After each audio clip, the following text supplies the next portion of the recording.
I call this meeting to order. This is the regular meeting of the Northfield Public School Board. Today is Monday, July 8th, 2019, and the time is 7 o'clock p.m. Dr. Hillman, there were just a few items in the table file. Yes, in the table file today you had some personnel appointments, increased, decreased, changes in assignment, a leave of absence, and a couple of resignations, and I also believe you had an updated narrative for the middle school improvement plan. Yes. Okay. Thank you very much. We'll add these items to the agenda as we move forward. At this point, is there a motion to approve the agenda as presented? Moved by Jeff. Is there a second? Second by Amy. Any discussion? All those in favor, say aye. Aye. Opposed? Motion carries. We have an approved agenda. We now have an opportunity for public comment. This is a chance for anyone residing in the Northfield Public School District to address the board. Is there anyone here who wishes to address the board? Okay. Seeing no one come forward, we'll move on to announcements and recognitions. Dr. Hillman. Yes, I just have a couple of this evening. We have a long-awaited piece of not just good news, but outstanding news. That we've been notified that our 21st Century Grant application has been approved. This provides up to 6 years of funding to support the Greendale Park Community School. So this is like hitting a grand slam for the second time.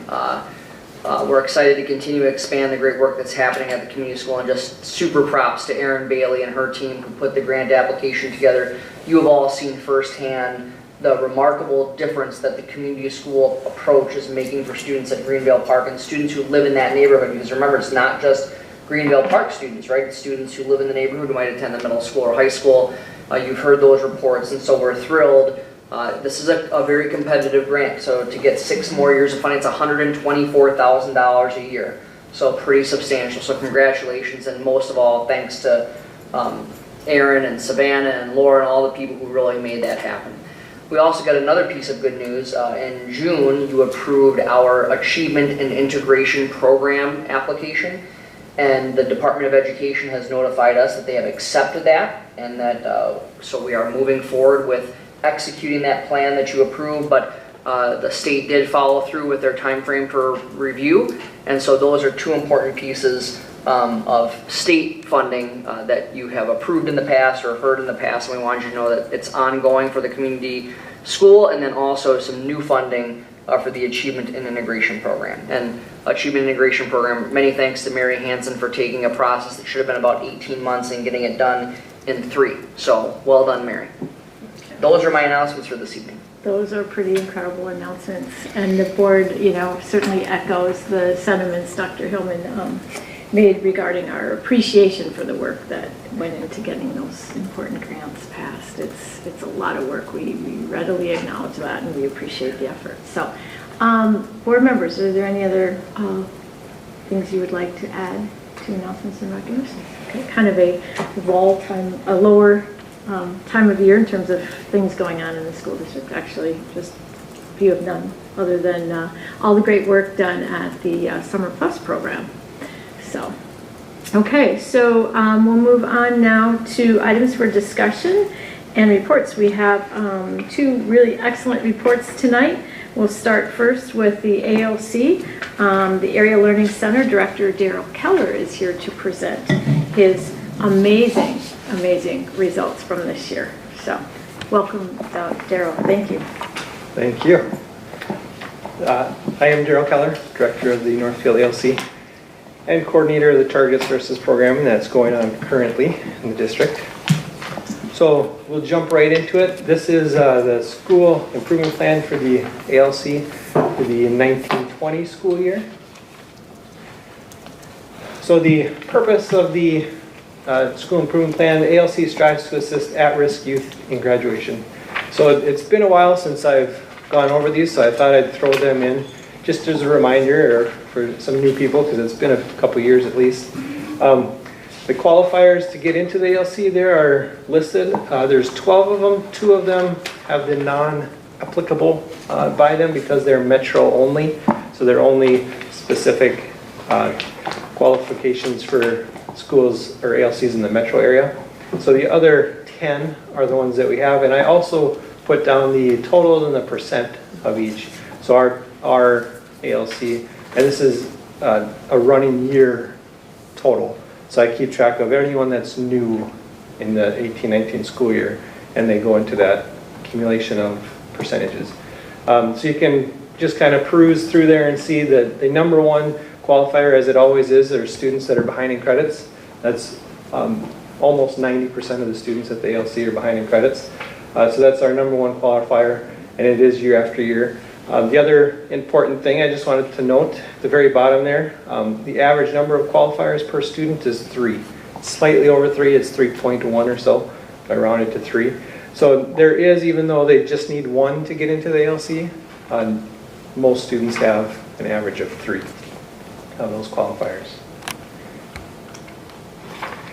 So the 18-19 school improvement plan goals that we just finished with, number one, we had 60% of ALC students would achieve 85% or better attendance rate during the school year.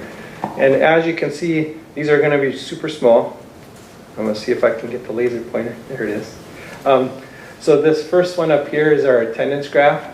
And the red line there, which again is really small, apologize for that. But if you notice, the 17-18 school year, grading period 6, we made that goal. And then we made a grading period 7, grading period 8, and then every grading period this last year, which has never happened before.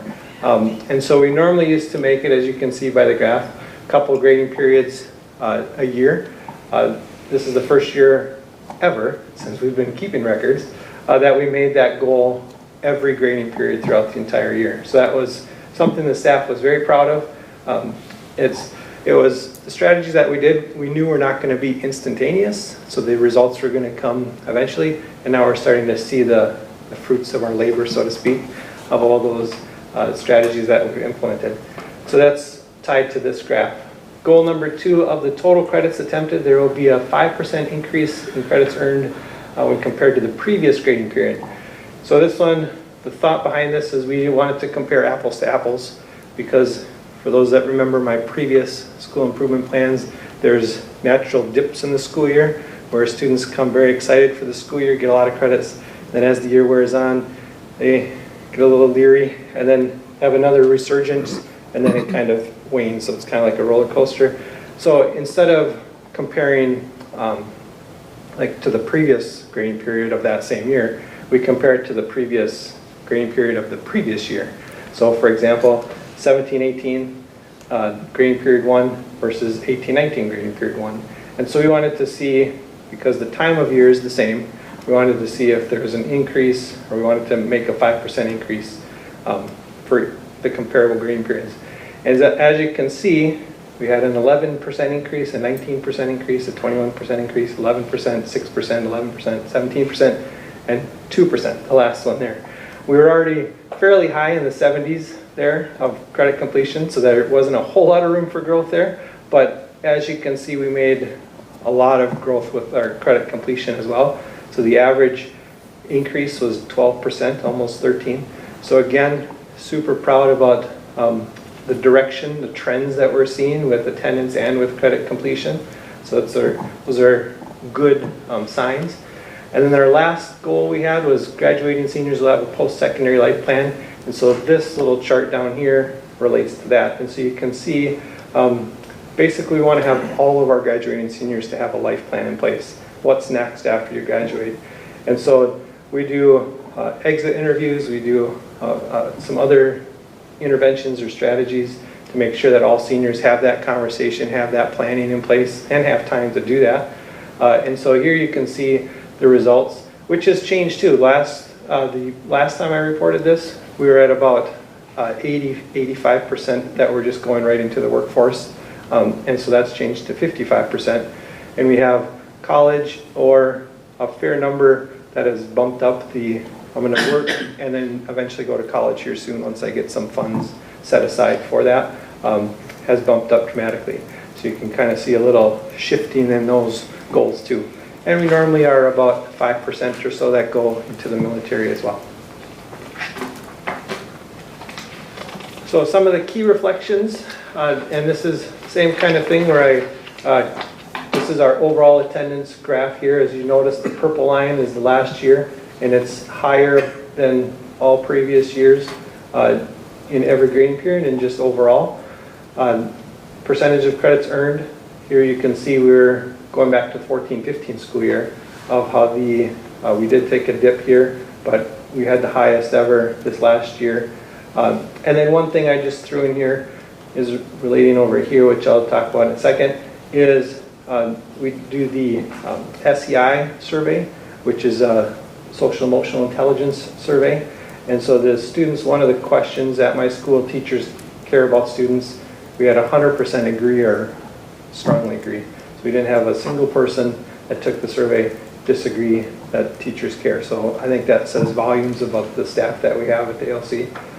And so some of the interventions that we continued or we continue to work on, attendance was up, credits were up, and some of those things that we attribute to that is we had Cheryl Matheson, some of you, probably most of you know who Cheryl Matheson is, brought an article to our PLC group a few years ago that was Hanover Research, right here it's quoted, and it was alternative strategies to attendance issues.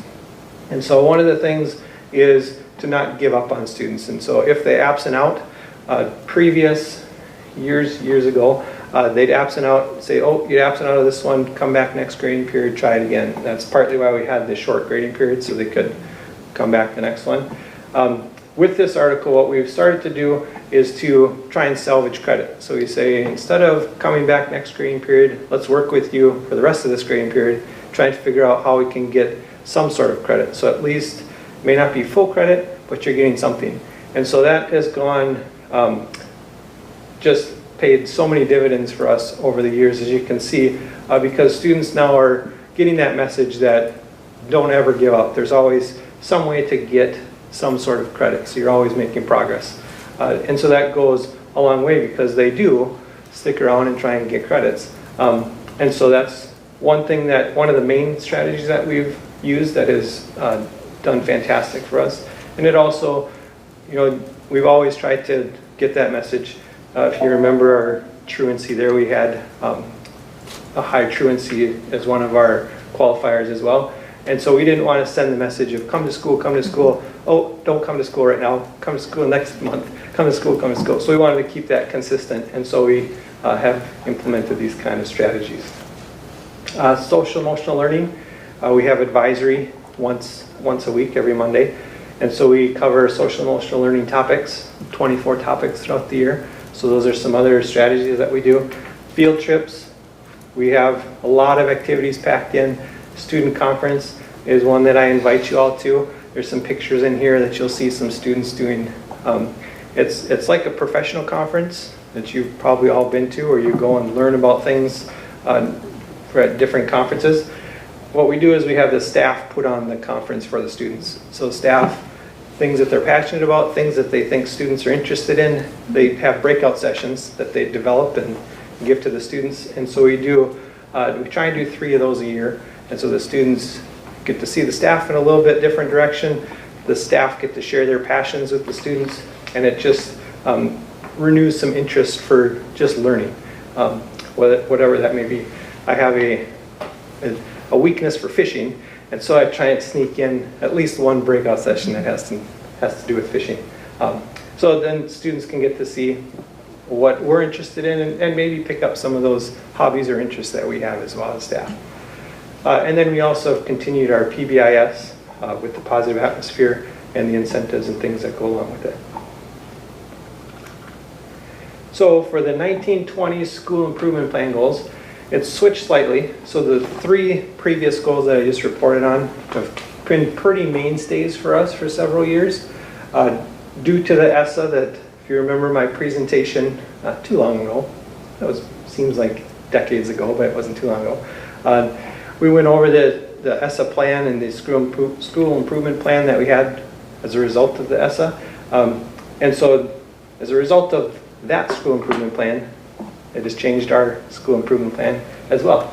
And so the 2 goals that we have going into the 1920 school year is the first one, 100% of the students entering the ALC from the high school will be at or above the credit threshold on the credit matrix for 4-year graduation. And what that basically is, in your handout, you should have this credit matrix chart. Looks like this. So Hope Langston and I did, as part of the comprehensive needs assessment that we did with the ESSA, we looked at where are areas that we could improve in for that 4-year graduation rate. One of them is to have students come to the ALC with a huge credit deficit, which makes it very difficult to get them done in 4 years. If they're coming with 4 credits as a senior, which does happen, it's really tough to get you 19 credits in 1 year, if not impossible. I haven't seen it yet, but I'm never saying impossible. So it's very difficult to do. So what we're trying to do at this goal is to be more proactive. And so working with the high school, which we've done more and more of as a result of this, is to be on the same page. So we created this document. So the first little bit here just explains if you're a 9th grade entering semester 1, you should have 3 credits at the end. At the end of semester 2, you should have 6 credits, and it goes on and on. The bottom here, because our system is set up a little bit differently with the 8 grading periods and credit recovery options that we have, if you're a senior starting at any grading period here, you can see how many credits you would expect in order to get done in 4 years, and it goes down to a freshman. So for example, if you're a freshman at the end of semester 1, you should have 3 credits, but if you're coming to the ALC at the end of semester 1, that would be grading period 4, you could have as little as 0.75 credits and still graduate in 4 years. And so because of our system a little bit differently, we wanted to have those conversations with the high school, but also with the students themselves to let them know, here's where you're at with the track of the 4-year rate as opposed to a 5-year rate. We try not to discourage students to say it's 4 years or nothing. We try and encourage them to say we're going to get you graduated whenever that is. But this just helps with that conversation of it could be 4 years, it could be 5 years, and where are you at with that? And then having that counseling session of where the student is, but it also helps with when the counselors here at the high school are looking at a student that is starting to eke further and further behind in credits, they can see kind of when that cutoff is in order to get them over to the ALC and be able to finish in 4 years still. So this has helped tremendously with that so far, and I will be showing you data about how we're keeping track of that in the future here. And then 60% of ALC students will reach consistent attendance of 90%. And so as you noticed, we had 85%. We made it every grading period. And so we've upped that to now 90%, which is, it's a lofty goal, especially for ALCs. When I talk about this with other ALCs, they say 90%, you must be insane, because it doesn't happen. But we are on the cusp of it. We're actually really close to that. And so we're reaching for that stretch goal. So some of the strategies, what I did on the left-hand side here is the 100% goal, and on the right-hand side is the 60% of the attendance goal. And so some of the things, as I already mentioned, we're redoing our credit recovery process. We're not redoing, we're tweaking it, I guess is a better word for it. And so we've been working with the high school to do a whole lot of innovative new things. One of the things is through the SST and that money that Dr. Hillman just talked about, the new money. We have integration, yeah. Yep, we have a position that we're going to start with that and do a hybrid model is what it's called. And so it's like an independent study model. However, it's structured slightly differently where there's a class component to it. And so it gives the students a little bit more support in that process. So the research is then that typically gives a higher success rate of credit completion. So we're doing that. That's what the hybrid program at the high school is. And we're also using this credit matrix for those conversations to get that credit recovery done sooner than later and trying to be proactive. On the attendance side of things, I talked about that Hanover research. We're continuing to do that. That's just invaluable. Coming across that article and Cheryl sharing that in the PLC was fantastic, as it has helped tremendously grow our program and also get students, their attendance rates to go up because they're not going till next grade period. They're consistently attending. So this is where I was talking about some of this one right here is one of those activity breakout sessions from that student conference that we have. And we normally start, our tradition is starting that we're having a student, one of the breakout sessions is the students make breakfast for everyone. And so then they make breakfast, and then a small group of students make breakfast for the whole school. And so then we partake in breakfast in the morning, and then we break out into sessions in the afternoon. So it's a fantastic event that we have. But any questions of this school improvement Wow, plan? this is a fantastic report. Oh my gosh, this is just great. Board members, questions, comments? Amy? First, congratulations on sort of blowing your own goals out of the water. So Thank you. I'm very impressed with all of that. I just have a question on how you define attendance, because I know you have people who do a lot of work online or maybe from a distance, and so how do you define attendance? So that's a wonderful question. So the statistics that we have here are all seat-based related. And so we have the two main programs of the ALC are the seat-based, which is where they're in classes, going from class to class, similar to a high school schedule, except it's all micro, it's much smaller. And so that's our seat-based program, which typically have about 50 to 60 of our 70 to 80 students in that program. So it's the majority of our students. And then the independent study students, they're required to have 20% of their seat time, which equates to 18 hours for every class that they do. And so that one, actually, if we go back here, I'll kind of, this rectify coding issues, what was happening is students that were in independent study only need to be there 20% of the time. And so that was really hurting us with attendance rates because they're not required to be more than 20%. And so if they're 20%, they were doing great with requirements, but our attendance rate was really suffering. And so we've since changed that coding so that it reflects the different programs that we have. And so there are definite, like I said, there's probably about 10 full-time independent study students out of our 70 or so. And they have different reasons. Some are parents, some are working full-time. There's various reasons why they're in independent study. It's much more flexible, so some need that flexibility. But all of these statistics are just focused on that seat-based. So we're doing different things for the independent study. And it's worth mentioning too, the previous goals that we've had, the credit completion rate, the life plan, those aren't going away. They're just not official goals. We're still keeping track. We're still working on those, still talking about those in our PLCs. So it's worth mentioning. We're really passionate about that life plan goal especially. We don't want to just say, we're done with that, let's put that away. We want to continue to work on that, but these are the two official goals for our school improvement plan. And just for clarification, when we found out that the Northfield Area Learning Center was going to have the comprehensive support because of the graduation rate, I'd like to point out that you saw at the beginning there are a number of risk factors that prevent students from graduating in 4 years, which is why they're at the ELC. So that's my editorial comment on why you're being held accountable by the federal government for not reaching a 4-year graduation rate when you exist to help alleviate that. But we don't want people to have to do duplicate work. So what I had instructed Daryl to do was to do as much of our normal school improvement plan process in mirror of what he's doing for the ESSA plan, because we want one plan. We don't want people chasing tails. We want people making sure that they're focused on the goals that we need to do to make sure that we are able to exit that comprehensive support. Because as you see, there's a lot of great things happening at the Area Learning Center. It just hasn't translated into that 4-year graduation rate quite yet, which makes a lot of sense, right? So I really appreciate the work that Daryl's done on that to take and crosswalk, if you will, the ESSA plan to our school improvement plan model.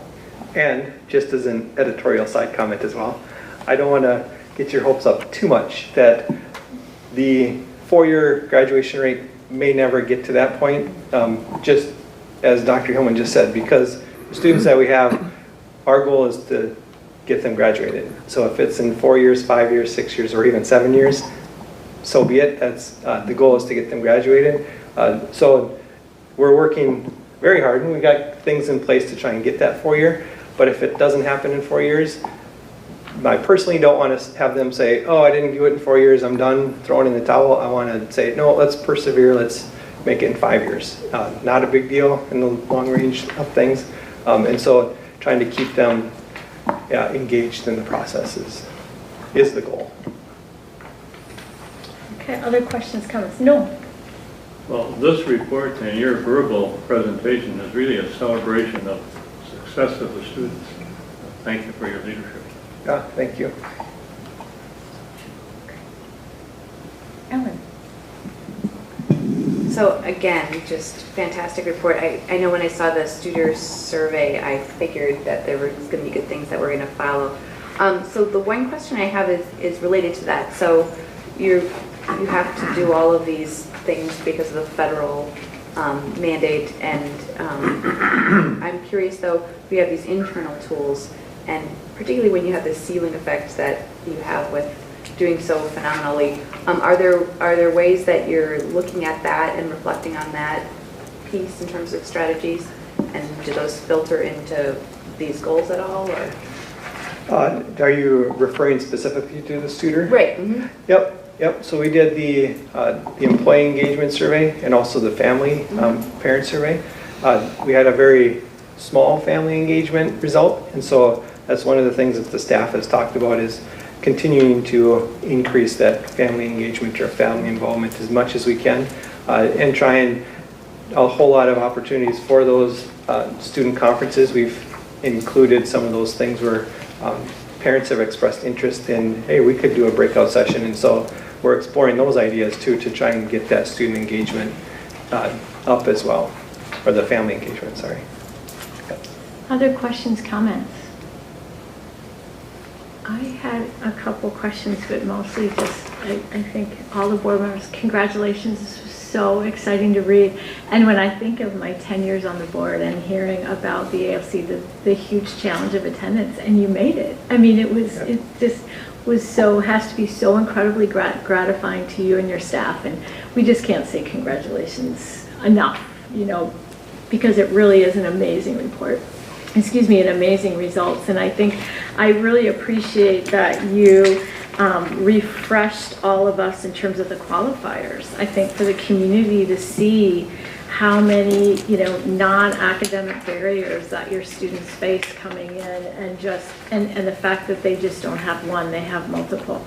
And I think things like homelessness and chemical dependency and some of these areas that I think is really important for us to realize where our students are coming at. And I think, we know that you and your staff are so incredibly supportive and really understand the barriers that students face, and you do everything in your power to make their, the environment successful for them. And that, that just speaks obviously to the results that you see in this report. And I was thinking about where they were talking about them feeling, respected, and that teachers really care, and that's a result of, some conversations that probably get really difficult at times, that the teachers have to talk about where the students are at and really come at some really difficult situations, and for them to come out of those conversations feeling respected and cared for, I think is really great.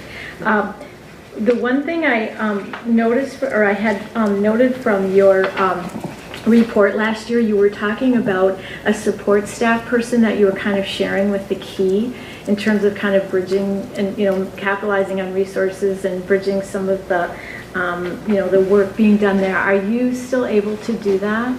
Yes. Yep. Okay. So we currently, I sent some numbers to Dr. Hillman for summer programming that's going on. Right now we have 4 students that are specific situations, and so they're currently working with Ben Heath, who is the coordinator of the key, and we're doing some independent study things. He's a licensed teacher, and so we're taking advantage of that and reaching students pretty much wherever we can, wherever they're at. And so instead of having them always say, oh, come to us, we're going to them as much as we possibly can. And so we are doing some of that over the summer, but we've started doing that we started this last school year with more opportunities.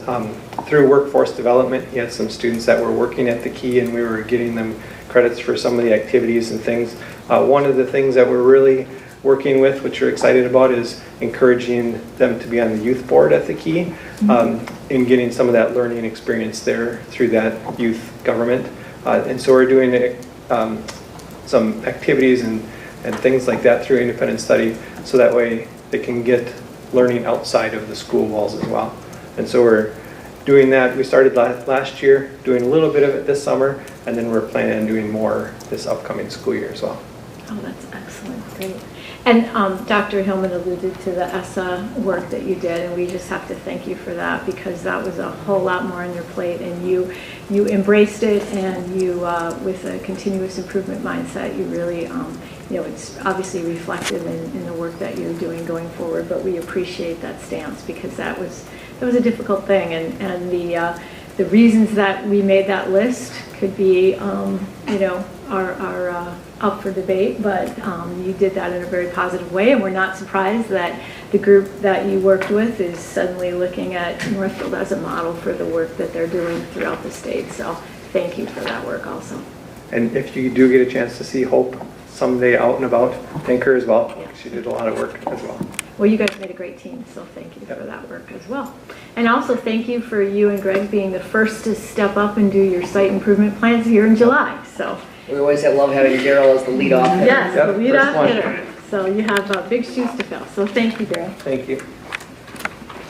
Okay, so we will now welcome Greg Gelano, principal at the middle school, and just a reminder that there is an updated PowerPoint presentation in your table file for some few corrections to the report that was there initially.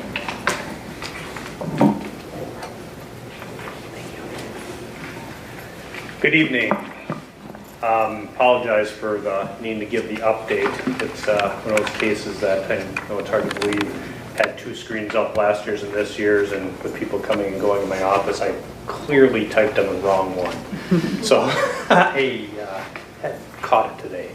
So, but thank you, and I do actually enjoy being first, and I'm much more relaxed this year because I have no weddings this year after last year's having 2 weddings, so I'm happy to be here.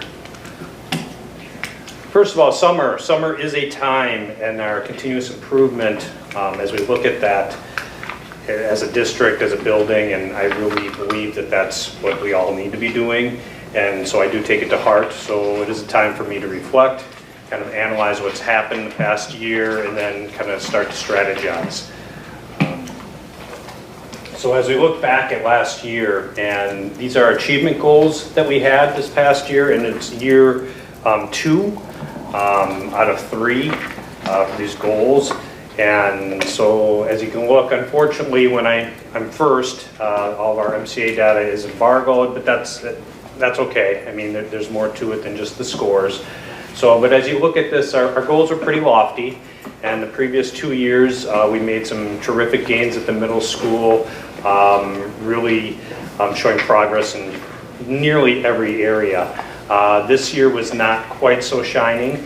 However, we did meet our goals in a couple areas, which is really good, and we're proud of those, but we will continue to work on those. One added thing I will mention on the right side is English. If you remember, our 6th grade reading program has a Reading Plus program, and 7th grade as well. So 8th grade started exploring some different options, and they've kind of settled on Zilla as an option for them.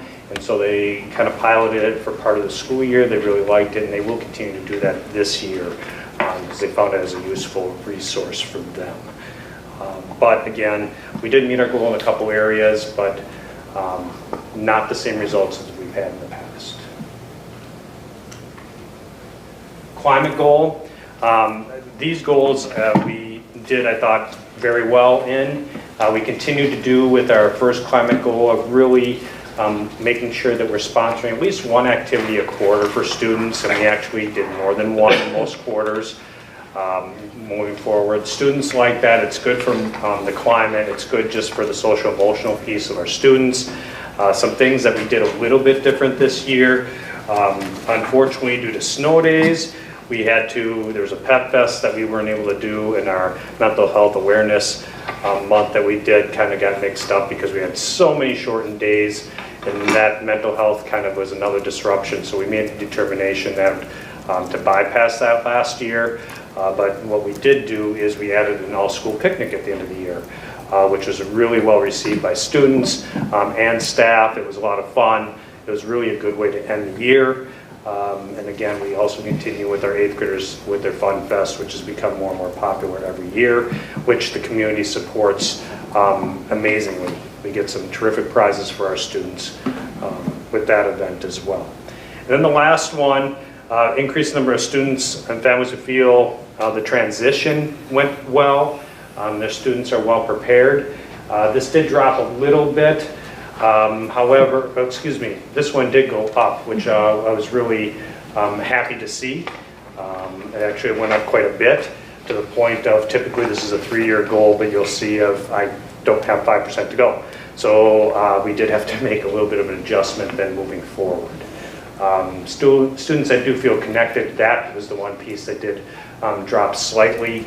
And again, with those couple events that we had to cancel that could have had an effect, no real way of knowing, but it's something we want to keep monitoring and make sure it doesn't show a trend in that direction. So some key reflections looking at last year. Again, how much did the multiple digital learning days affect our student outcomes? I have to say, when we first started down that avenue with our snow days and our digital learning days, I was one of the people that just said, nope, it's not going to affect it, it's not going to affect it, it's absolutely not going to affect it, I'm just not going to buy into that, we're doing the right things. Academically, if you looked at grade-wise, there was an effect with some of our students and some specific subgroups of our students that it really affected. So it's something we had to look at, and we're making some adjustments too. There's some things that we're going to be doing moving forward. In a perfect world, we would never see another snow day in my tenure, but we know that probably won't happen. So as a staff, we got together and we talked about what can we do to support our students better. And one of the things that came out really loud and clear and rather quickly is no one's taught a middle schooler how to handle a digital learning day. So that's something that we have that we are actually going to teach students what it means to be successful on a digital learning day. And we'll start that probably in October, early November, in all curricular areas, so they know what to expect and what, if we have a snow day, what's expected of them and how they can be more successful. And I do think that will greatly improve the results, both in our academics moving forward. So that's something that I was proud of our staff for kind of digging in, and instead of just kind of hanging their head, they said, okay, what do we need to do differently moving forward, which is great. The students and families like being in NMS. That's still continues to come through loud and clear with all of our survey data. It's something that we find is just top priority at the middle school and continue to do so. And then we also, the last one, we also see that there's a need for supporting our students in the academic middle. And what I mean by that is there's a group of students that we're seeing more and more of that are not being successful to the level that we feel they can be. They're not the lowest 20%, they're not, obviously the high flyers are doing fine, we can keep challenging them, but it's the students in the middle that are getting those B, Cs, but the data shows us they really should be doing a lot better than what they are. And they don't seem real motivated, and they're not turning in homework what they should.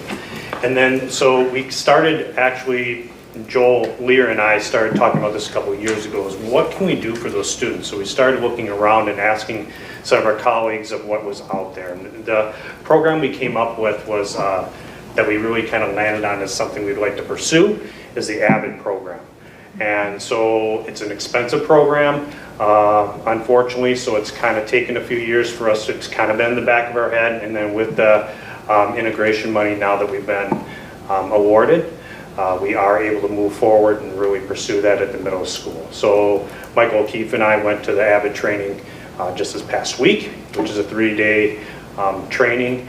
So we've been trained, so we have a clear picture on what needs to happen, how it needs to happen. We will spend this year working with our staff to get them kind of prepared and ready, And then there'll be a group of middle school staff members that will go to the training next summer, with then the plan that we would start an AVID program the following year, which would be 2021. Originally, we had talked about doing 7th and 8th grade. We're rethinking that. We still may do 7th and 8th grade to start with, but we also may back off a little bit and just start in 7th grade and then keep adding a year. I can also add that 6th grade, there's some members on our 6th grade team right now, teachers that have some AVID training background, so they've kind of taken it upon themselves this summer to kind of implement actually some AVID tools and structure to their day to kind of support what we're going to be doing in 7th and 8th grade, so that's also pretty exciting as well. So looking forward to this coming year. Like I said, the academic goals, this will be year 3 of 3, so we'll have to change those moving forward. So we're still kind of hoping to get back on track with that 5%. I considered maybe lowering a little bit, and I said, no, let's just keep it there. You know, just because you don't hit your goals doesn't mean you change goals. It just means you kind of say, what can we do to get back on track? So we'll keep working with that. The climate goal, as I mentioned, we did have to make an adjustment to on the bottom one because of the fact the percentages were so high, which is outstanding. So I just changed the wording of the goal to maintain the percentages that we were this past year. Again, the goal is always to have our students and our families feel like the transition from 5th to 6th, 6th, 7th, 8th, 7th to 8th to go as smoothly as possible and for students to feel prepared. The top one is a new one for our climate goal, and that has to do with our Studer survey. And it became loud and clear, like many other buildings, is that parents wanted more positive feedback, and they weren't getting that. So we wrote a goal on really wanting positive comments to make that happen. So what we're planning on doing at the middle school, because time is of the essence with that, and so as we racked our brain on how we could make that happen, I decided that I will give up one of my staff meetings a month, and we will get together as a group, and we will actually write emails or make phone calls to connect with families in a positive way. And we'll have a way to track that so that we're not always contacting the same parents over and over again, but really make sure that we are doing a positive touch on every single family at the middle school sometime throughout the year. And hopefully should be even more than once as you go through. So that's how we're going to hopefully get at this goal. I think it'll have a great effect on not just the survey data, because survey data is great, but I think it's going to have a positive help with our climate and really help that strong partnership with the families as well, with our students. So some strategies that we're going to be using for next year. Some of them we're just continuing. Our 6th grade will continue to use the Reading Plus. We're still seeing terrific growth in that area. 7th grade did take a dip this past year. They played around with, 2 years ago, they saw this big spike and they were very excited about that, but they played with the fidelity ratio of how many minutes and how many readings a week to do. And I encourage them to do that. It's like, okay, so you can find that sweet spot. How far can you go down so that you can not eliminate some other curricular things in your academics. So they did play with that, and I think they maybe, again, snow days play a factor or not, who knows, but I think they're really taking a look at, okay, maybe we dropped it a little bit too far, so they may go back a little bit closer to what they did in 17, 18. The key for me is the fact that they are, okay, what's next? They're analyzing the data, and they're making an action plan, and they'll keep analyzing that. 8th grade will continue with their Newsella Pro, as I mentioned, in their English classes. They'll continue to check out some other options to make sure, because this year we had a little bit of a pilot, so we have through this year, but we kind of have to make a decision. If we want to just stick with it, kind of with the Reading Plus, or is there something else better out there? So our 8th grade English teachers are continuing to look at that as well. All students will be receiving a paper planner this year. And one of the things, our 6th grade actually took the lead on this previous year, and they had a written planner. 7th grade also kind of in social studies ordered some planners and did some work, but there wasn't a lot of systematic teaching students on how to use them. So 8th grade also said, yes, we would like to join that cause. So we've purchased planners for every student. They look a little bit different by grade, but we will be spending the time teaching students how to be organized and how to utilize their planners in a positive way. Eventually, maybe we can go digital with the planner, but we'd like to start with the paper version, just as a good base. And then all students, and I mentioned the Avid. So the Avid, again, 7th and 8th was our original thought, but now going after the training, we may rethink that and start in just 7th grade. And also then, we will continue with doing the social activities at least once a quarter to keep that going. How we're going to assess these items, the list is on the side. The big thing is that the parent feedback surveys and the student climate survey, we really want to lean in on those. With Studer, that's a big component. That's something we're focusing in on. But the student piece is also, we've adjusted our student survey to kind of really get at how our students are feeling every year. And we think we did we've gotten better at that every single year, and we're going to continue to do that. So it's really asking the correct questions and asking it the right way so we get the information that we're looking for students. And also really recognizing timing's everything. You don't want to do it too late in the year because students kind of get tired and they're looking forward to summer. But yeah, if you do it too early, you can get some reverse effects too. So the timing and how we word things is going to be important. And then the model that's on the right, that's directly from Studer. I don't know if people have seen that or not, but it's really kind of what we're modeling at the middle school and actually for the district as we go into Studer. It's a good visual on how everything turns. It's a wheel as it goes around. And the excellence is not just student excellence, but it's excellence as whether you be a licensed teacher or a non-licensed staff member, whether district office staff, anyone, school board. It's really, we're all working for excellence. And as you have the inside, our principles really what drives us goes around, and then the pillars are just how do you kind of weigh what's important. How are we doing with those things? And then obviously we're all passionate about education and having our students all be successful. And then outside is just kind of the continuous improvement model and how that works. So it all works together with the ultimate goal is just to be, as a district, be the best district we can be. Questions? Excellent, thank you, Greg. Yeah. Questions, comments? Amy? Thank you for the presentation, by the way. It's always fun and exciting to hear what's going on at the middle school and how you're moving forward.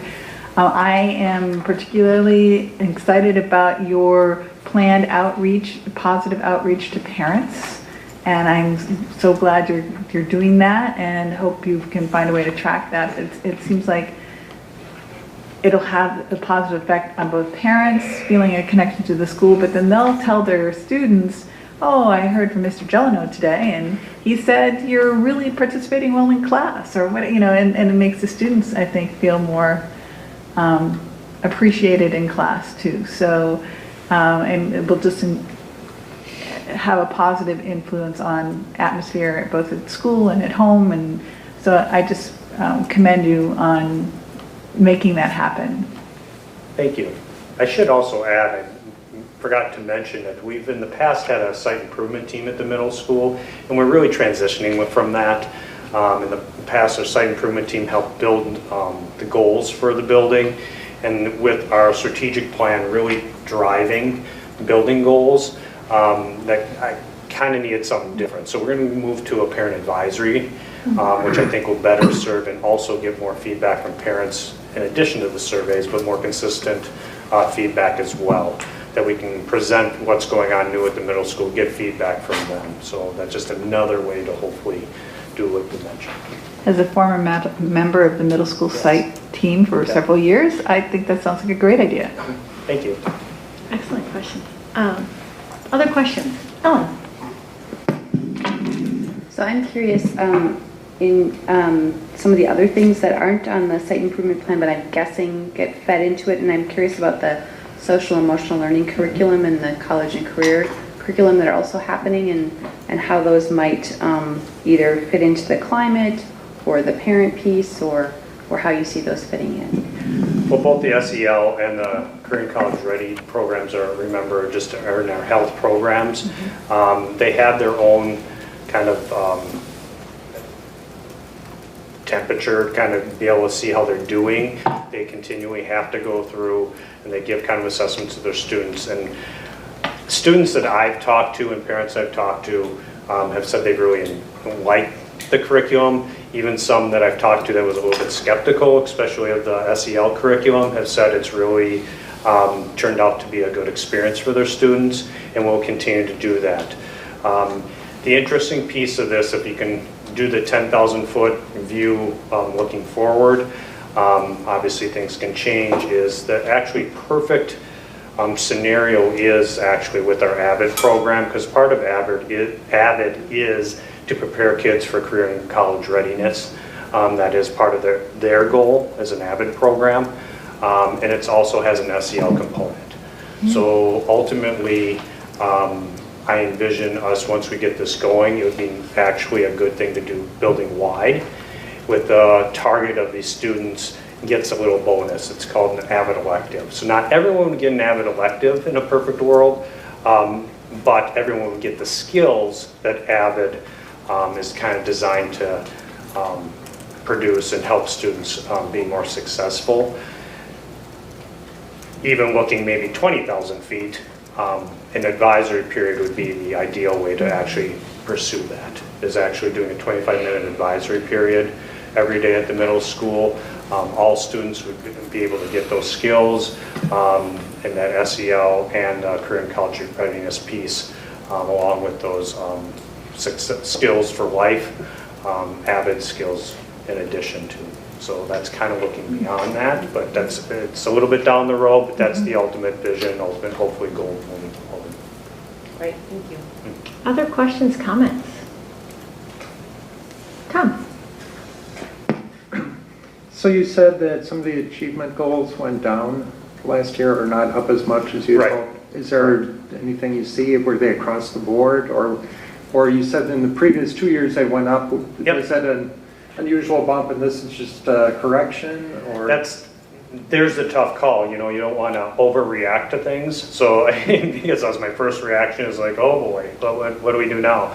Not that anything took a drastic drop, but we were feeling pretty good about the trajectory we were going on. 8th grade was the one out of the 3 grades. 8th grade did very well. 8th grade showed the growth. That was the grade level that I mentioned that we met our target goals in a few different areas, and they all happened to fall in 8th grade. I think I kind of landed on, I'd like to kind of wait and see. We'll do some minor tweaking and adjustments, and I'd like to see if it's a one-year blip, because one of the things we did see that we hadn't seen in the past was actually homework completion, I think, dropping a little bit, and as well as grades compared to previous years. So that's why I hesitate a little bit to have a knee-jerk reaction. Of course, adjustments will be made, but I don't want to make anything drastic until we go through at least one more year. And do you have the same technology usage over those years, or have the iPads always been there for 6th, 7th, and 8th Yep. grade? Yeah. They have. So the technology usage has always been there. I didn't see any drastic change in 6th, 7th, or 8th grade as far as like an increase or a decrease one way or the other, which is, again, why I'm hesitant to really kind of jump and change much of anything at this point. I think one of the other things with all statewide assessments is, of course, they're embargoed until August 30th. So this is a little interesting of having this discussion without having the discussion technically. Especially in this part of the state, while we have said our digital learning strategy was proactive, it was a positive one. It was the first time we did it. And for people who've been doing that for several years, they felt it was also the first time they were using it as well. When you have districts that normally have 1 or 2 days canceled because of weather to 6, 8, or in our case 11.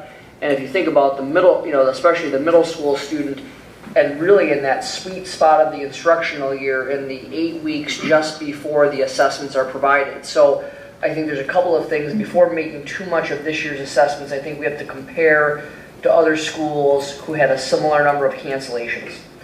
I do think that as we move forward, as Greg said, what I really appreciate about both these reports tonight is that you see that it is, number one, rooted in positive relationships. It goes after our primary goal of making sure kids feel valued and that they matter. Then what we do is we prioritize high quality instruction. And then we measure how we're doing, and we don't get whipped up about the results one way or the other. We say, okay, what's next?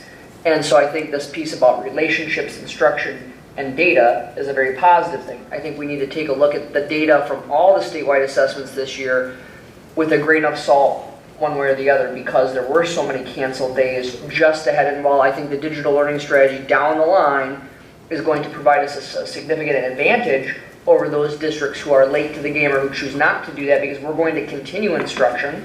The fact is going to be that everyone is going to have a little bit. I mean, you think 11 of 173 instruction, that's, and within a 6-week period, of course it's going to have an impact on it.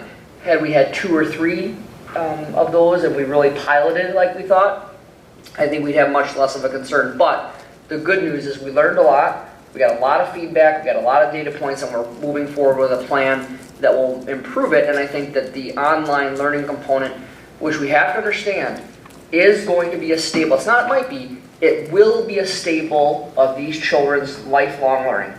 You will not move through and go through college and become without learning online. Ain't gonna happen. We have to prepare them. So again, what does Mr. Gelano do? They don't whine, they don't complain, they look, what could we do to make this better? Hey, we're gonna offer a specific piece to teach kids how to do this. Of course that's going to make a difference, but that's the kind of problem solving and the flywheel that you saw there. That is how we look at things, and that's how we make things better. So I do think we're gonna have to really have hope. Hope is pouring through all that data right now, and we really wish we had the state context already, because that would be very helpful in determining, is this an issue in our cohorts, or is it something that is more broad just because of the ridiculous winter that we had. Sorry, I couldn't resist there. No, good question. No, yeah, absolutely. Good stuff. Okay, so other questions, comments?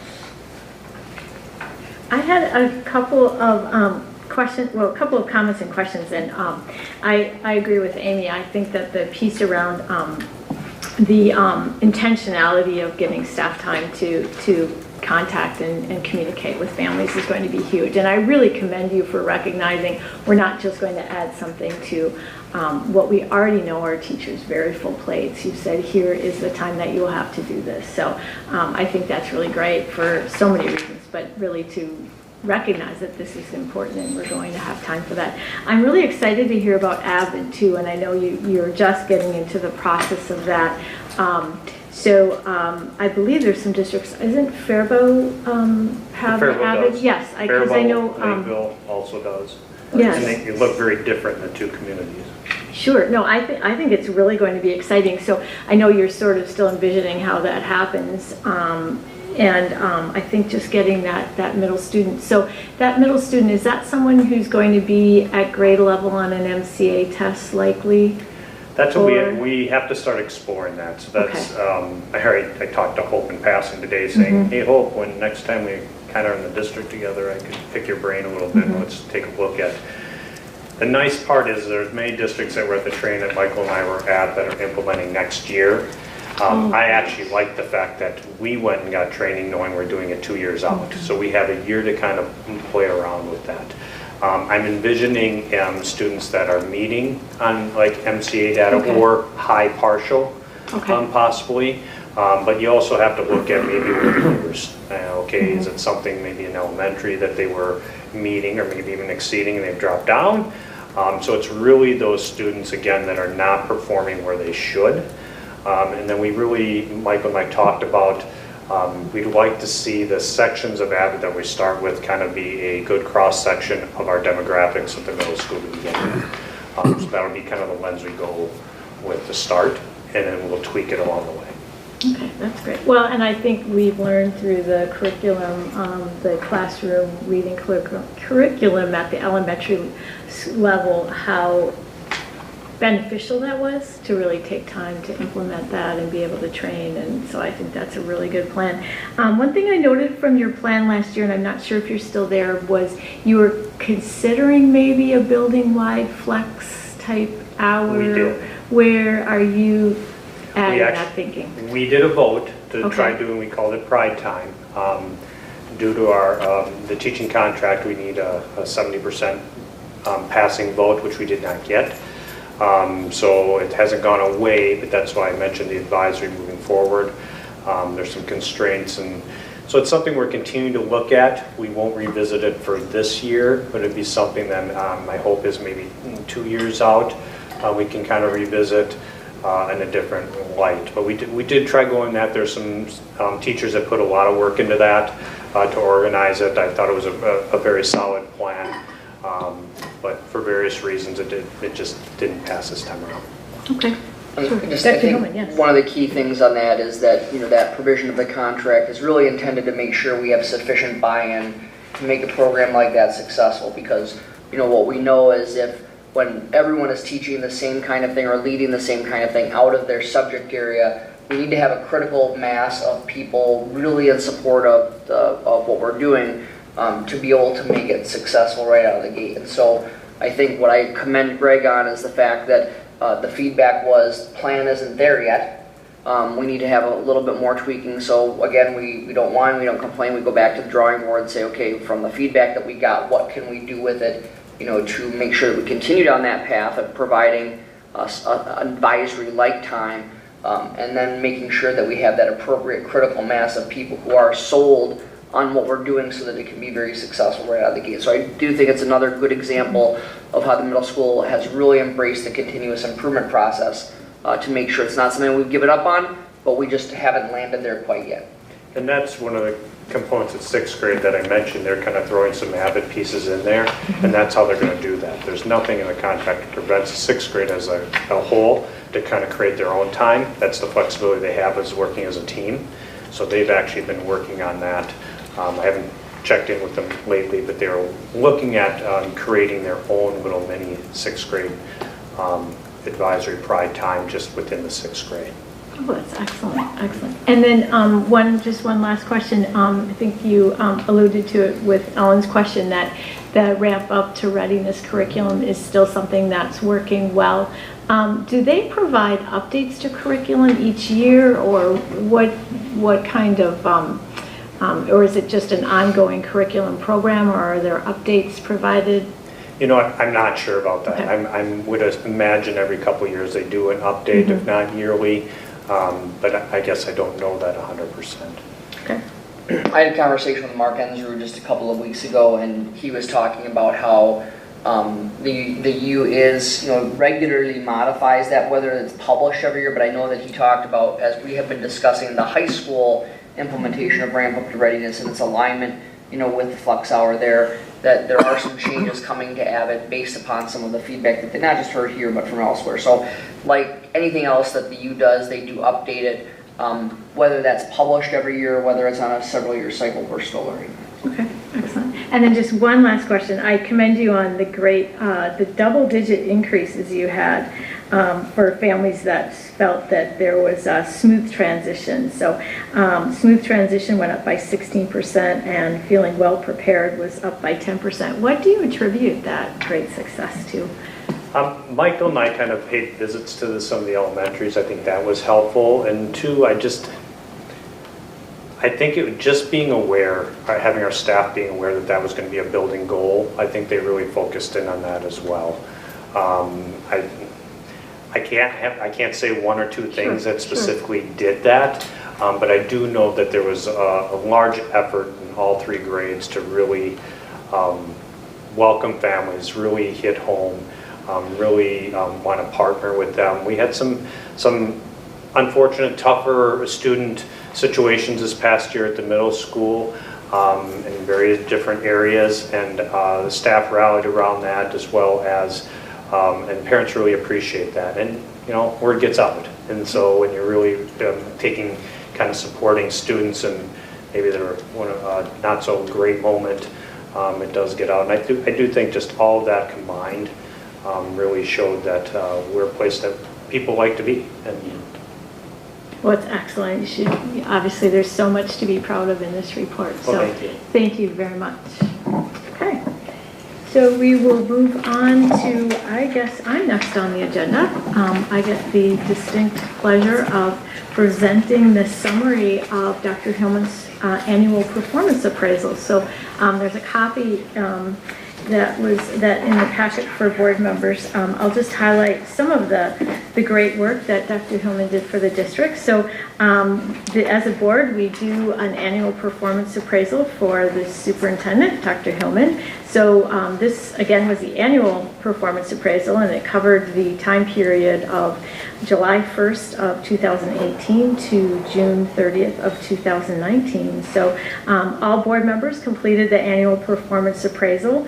Numeric ratings were given, and written comments were also given, and those were shared verbatim, but were not attributed to a specific board member. When I met with Dr. Hillman one-on-one on July 3rd, 2019 to review this appraisal. So overall, board members gave Dr. Hillman solid performance ratings across all key areas.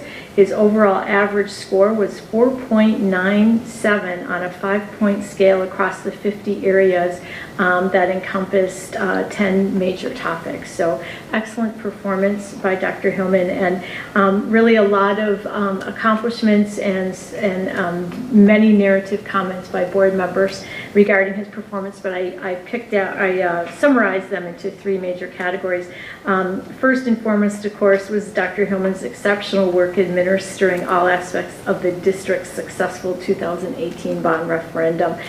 Board members cited his work in successfully administering all aspects of the referendum, which we know are numerous and quite time-consuming and challenging, and he rose to the occasion for all of the aspects of getting that bond referendum on the ballot.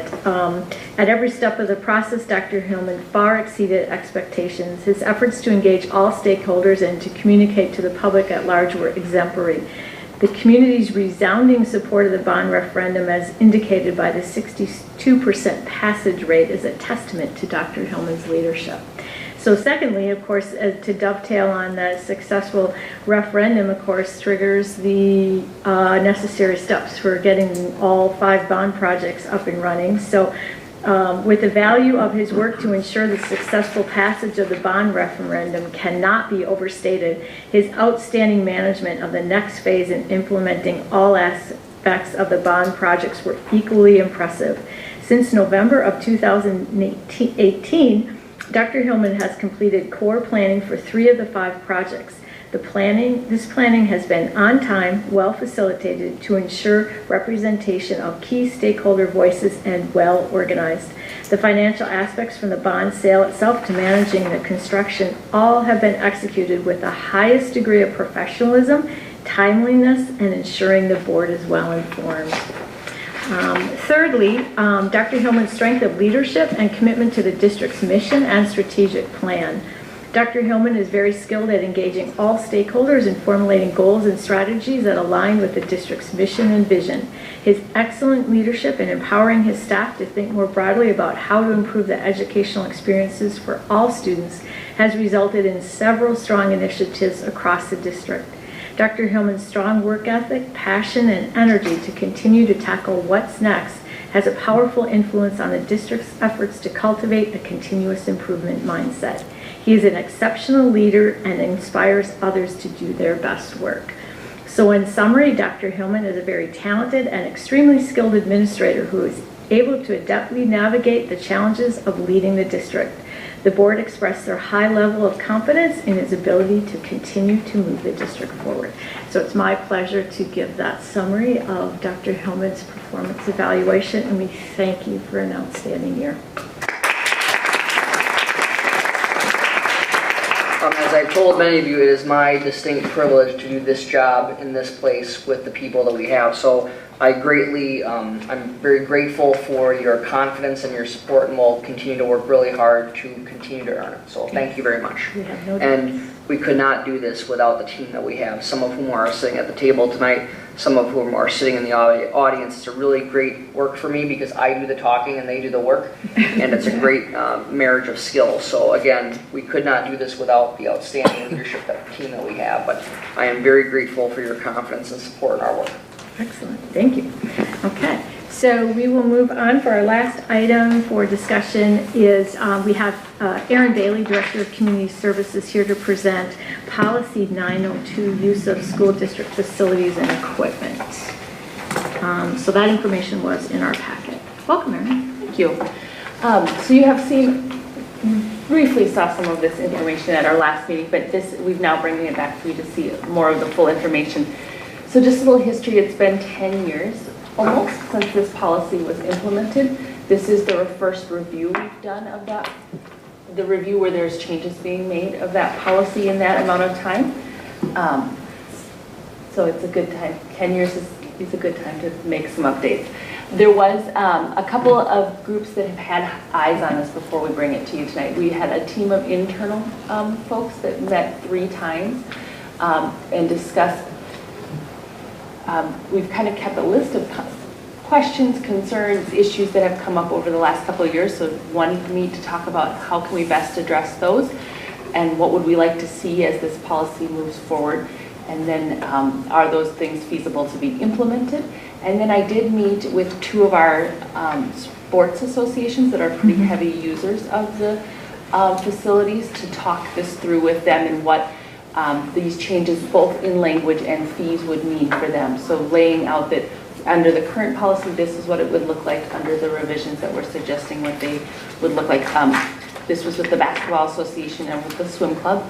So the Basketball Association obviously probably our heaviest user as far as time of a outside user. Swim Club being one of our long-term lease agreement too. So having, again, a lot of time in our buildings. Both were happy to have been involved with the conversation about the changes and also supportive of the direction that we had suggested moving into. So Excellent. as we look at what you've got in your board packet, as far as the language update, you can see through the strike through and underline, there's not a lot of language update other than kind of changes in fees that might be updated. The other ones that I just want to highlight is things that one was brought up at the last board meeting, which was in number 8, adding vaping into when we talk about tobacco and smoking products, that vaping was brought up here, and so that did get added. And then in number 17, we just added graduation parties, because that is, even though it did say privately sponsored activity, graduation party is kind of the one that had come up a lot in the last 10 years and needed, I think, some extra clarity so that people understood that. Other than that, there's not a lot of language changes. When we start to look at fees, and as the groups met, one of the things where we see the increase of fees, the actual cost to the district is in our energy fee. So we know that those energy fees go up each year. So how we had structured this, the fees, the first 10 years was that for groups that rented for the in the category of class 2, so that was all of our kind of our local nonprofits and our associations. For the first 2 hours, they paid the rental fee. For every hour after that, they only paid the energy fee. So the change that we are proposing is that they would pay the rental and energy fee for the first 2 hours and that the space is rented, and then continue to pay just the energy fee for every subsequent hour that the space is then rented. So, and that would be for every class category that you see, but that the impact that it has, that was the change, was in the class 2 fee. So to give you an example of what that means in a cost scenario, so if you were the Basketball Association and you were renting a medium-sized gym, this is a $10 increase on your permit rental over the space of time. If you are the Swim Club, it's a $24 increase on your rental. Obviously, the pool takes a lot more energy. It has a lot more cost than the gym does. So that is where the change in those fees we're looking at. The other change fees that were adjusted was in the application fee, and that was just adjusted for $5 except for the class 4, which is our non-local for-profit enterprises. We increased that to $80, which does seem like a substantial increase. those permits tend to be a substantial amount of work. As far as they're not necessarily people that have a lot of knowledge about our building and yet often need a lot of spaces. So there's usually tours involved, lots of meetings with other user groups to make sure everybody's on the same page. So there is a heavy amount of work that goes into those. And then we did just adjust the change fee for permits from $5 to $10. And again, those would be for changes that are driven by the user. Not, so for example, if we have a snow day and we need to come back and do an adjustment, that's not a change fee that we charge to a user group. Okay. Questions, comments, board members have? Ellen? So can you tell me a little bit about, I'm thinking about the timing of these going into effect and how this will affect, like, for example, you've been using the swim club and the basketball association. They charge fees to their participants, and I'm imagining that's who's going to have to carry this. Good clarity. So we are looking to revise the policy at this point and not implement any of these changes till July 1 of 2020. So we would then, once if this policy is approved, we will send a letter from Community Services to anybody who has used a facility in the last year, letting them know of the changes that would be implemented on July 1st of 2020. So for example, when we talk with those associations, if they need to plan accordingly, they have a year's worth of time to do so. Thank you for bringing that up. And to be clear, that's on the fee piece. So the language, like for example, clarifying that we are not able to host graduation parties, that would go in effect immediately. So then I would envision we would approve this then at our August 12th board meeting. Yes, Amy? So I have two questions. Yes. So the first question is about number 7 and 9, where it says exceptions require permission of the Board of Education. And I was just wondering how that works and whether it's like we have to actually vote at a meeting or what you're thinking that way. So yes, likely. So it would envision it the same as fireworks. So you would do, we bring that to the board when that is a exception to our policy with that we are going to host the 4th of July fireworks. So I would assume if number 7, for example, if there was a situation where you wanted to have an exception, that would be something we would bring to the board for your approval. Yeah, and I think people sometimes would wonder, what are the exceptions where you would allow alcohol or illegal substances? But we have rented to a number of churches in the past, and so if part of their service may include some sacramental wine or something like that, that would be something that we would ask you to make the exception for on something like an alcohol piece. And then from time to time, because we have such a large space, it's not often, but sometimes we'll have law enforcement who will ask us to use our facility, and they may be doing some specific training around drugs and may want to show examples of things and things like that. And so those are the examples. It's not like we'd be saying, yeah, come on in. It would be for some very specific purposes. But before we would allow that, we would ask for your permission, either as part of the approval of the contract. Right. That's another option. Or we would bring it to you like we have done with the fireworks as an exception to our firearms policy. So then my follow-up question with that would be, do you need to add a sentence that's about the timing required? Because there's a process to get the board approval, and it may mean that they have to make a reservation a month or more in advance. That is true. So right in the current statement, it says that we request 2 weeks. Minimum of 2 weeks. And so I think if that group was coming, and it was a 2-week, and we wouldn't necessarily have the approval of the board, that would be something we'd have to say we can't guarantee, we can't make that request happen in 2 weeks. Okay. I will say if it's a group like that that is asking for some large exception, they're likely planning more than 2 weeks in advance. Okay. But if it was that close, we don't guarantee a request that's under 2 weeks for what they may be requesting. So we can deliver on that if it's under the 2-week minimum. Then my second question is, what happens and if an outside group makes a reservation 3 months ahead of time, and then an inside group wants that room 2 weeks ahead of time, can they bump the outside group? Yeah, I mean, yes, the school district has the first priority. In that sort of situation, we would always try to make it work. So we would try our best to, you know, if it's a classroom, we can likely make an adjustment so that both can coexist. Our own internal activities have the #1 priority in facility use. When we're scheduling outside of the district, we, in our department, have to kind of know the thresholds that when the internal things are in. So we know when all of the school year activities are in, and then we know when we've got the community services brochures in. And we work with Joel Olson very closely to know when all athletics are in. So if there is a rental that comes in that is asking for some spaces that might be used by other user groups internally, we always make sure we check with them if it's kind of a questionable time, or if it's a time where we're not sure that we've got everything in, to make sure that that would work. But the district does, and it does say that on their contracts, our internal activities come first, and we do reserve the right to adjust their permits if needed. Is it possible to add some language that says, you know, up to 1 month ahead of time, we reserve the right, or to put some timing in there?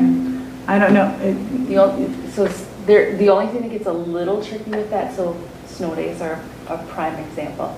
So 10 snow days, 9 snow days. We have to stop talking about snow days in July. If we ever have another winter like this, it's going to make facilities a real struggle. So those are prime examples. So concerts, conferences, major things had to get moved, and meant sometimes that we had to bump other things. Not that we ever want to do that, but the number of snow days this year was a kind of a prime example of when we unintentionally have to sometimes move other groups to accommodate our own internal activities. So my only slight fear with having kind of a month is weather-wise in the winter, that it would get hard to predict. And conferences were often only moved by a week, but we only had a handful of days to know that adjustment. I see what you're saying. I'm just trying to balance out, you know, people who've made plans. Absolutely. And who have their own communities that they're dealing Yes. with and have certain assumptions, and trying to be good resource providers. Absolutely. To And again, we would always try really, you know, so if a building came and said we really wanted to do conferences and we knew there was a large event that had been marketed, we would probably ask if we could look at other days too. So I think that is something over the last decade that if you were to think about how many really big groups have had to be bumped, can you count it on one hand? Yeah, I am trying to actually think of one. I don't know if I know. I mean, Well, where somebody would have marketed and invested Well, I know of money. one. Yeah, I think there was okay. a Prairie Creek example Okay. when they did a concert, but that Okay. was what, a decade or That even was more like ago. 2009, 2010. Yeah, again, so before I would have probably been in this role to know, but that might be the example. And I think what Aaron, I mean, we are good partners, and so the fact that we have numerous facilities, and soon we'll have an additional facility, we are able to do a lot of things to make most things work. But I think we also just need to be we need to be transparent and honest with people that if there is something that is a school-related item, that will take priority.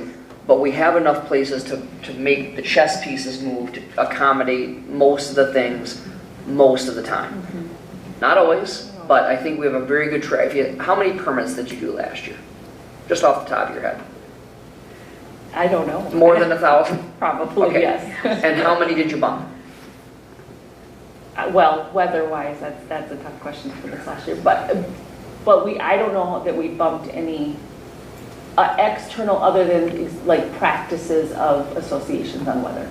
I don't know that we bumped, and we didn't bump them, we moved a dance team to a dance performance to the high school because we already had 2 events at the middle school and it felt like that would be overcrowding it. So they didn't get their first choice, but it actually wasn't due to any of our internal.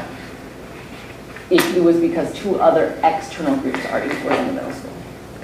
And so my point of asking that I think the data that, if I were to have Erin run the data, which she usually actually does with her school improvement plan, I think we would see that my prediction is that the percentage of people who aren't able to follow through on a once what I would call a unique activity. I don't consider the practices to be a unique activity that can get moved to a different, happens with our summer baseball teams all the time, right? But when you think about a unique activity where someone maybe has rented it for a concert or things like that, I think if we were to look, it's probably in the tenths of % of the number of times that it has happened. And, unfortunately, you'd like to be able to say that in a perfect world it would never happen. I think the data shows it happens extremely infrequently. And I think a part of it is just knowing the approach that the school district's taking and understanding all the different components that everyone's trying to balance out, so. Thank you. We never would want to, we know that, because we, as community services, are also in the business of scheduling things and marketing things and promoting those activities, we know how much work goes into those, so it would never be ever our first choice to have to do that to anyone else. And so we always try really hard to make that work for them, whatever group they're in. Thank you. I would be interested to see what other school districts do with this too, but as you know, as a community ed rep for the school board for years, confused a bit about 13 here. All facilities use requests must be accompanied by a 30's crossed out, then it says $35 to $80 non-refundable application fee. To me, that's a bit surprising when you go from 30 and then you get 35 to 80. Why not just raise that $10 or whatever? I mean, and just to say 35 or 80, that. Sure.